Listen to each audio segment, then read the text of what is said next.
Hey, you, watching this video, I have a question for you. What do you think of when you hear the word death? What's the first thing that pops into your mind? Is it the Grim Reaper, dying on a first-person shooter game? A loved one that passed away? Sorry for your loss if that recently happened, by the way. Or perhaps the heat death of the universe? Whatever pops into your head, they all have one thing in common: infinity. Once the universe goes through heat death, nothing happens ever again. Or maybe there is an infinite cycle of Big Bangs. Or maybe we were created by God himself. Then again, when would he die? After the death of the universe, or never? Even if he never dies, he's still considered infinite, and so is the death of a human being. When you die, there's no going back. Like, ever.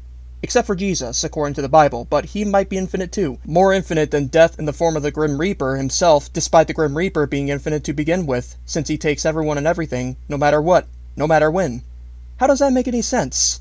Well, it makes less sense than me dying an infinite amount of times in first-person shooter games. Everyone and everything dies, and they tend to stay that way forever, and when they die, there's nothing more they can do, besides decompose and become nutrients for plants and worms. That gives way for new life to emerge in its place. An infinite cycle, and a true way to give back without taking anything, right? However, what would they even take during their lifespan when the universe eventually dies out anyway, with or without any living beings? It would be impossible to survive heat death after all, which happens for infinity until the next Big Bang that leaves no signs of any previous universe for us to look for. Even if you put God in the picture, making him the Alpha and Omega, you cannot escape the concept of infinity. To sum this all up, death is infinite, and so is God, the cycle of the universe, and me dying in first-person shooter games due to my lack of skill. We, however, are not infinite. Like I said before, everything that has ever lived has, or will, die. Even if we as a species somehow made it to the black hole era of the universe, once those evaporate, our deaths as a whole are all but inevitable. We are not infinite, nobody is, and nobody ever will be, no matter how hard we try to be. That is why we should enjoy ourselves peacefully in this infinite universe, whether you believe in God or not, because once you die, there's simply nothing more you can ever do. Nobody's an exception to this rule. That is why, not only is it pointless to try and think that anyone deserves to die, but humans were never meant to kill each other, no matter how much one person hates or fears the other. Because once they die,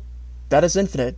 Once you die, that is infinite. So try not to take your life for granted. You only ever get one chance, just like everyone else who's ever lived. Don't worry about those you may think deserve to die. After all, once they die, they won't bother anyone ever again. And if you believe in God, those bad people might not ever see heaven, although that is up to God to decide. Whatever you believe in doesn't matter. What matters is that you make the most out of your life, as long as you don't hurt others or worse. After all, you and everyone else are no exception to this rule. Death is infinite.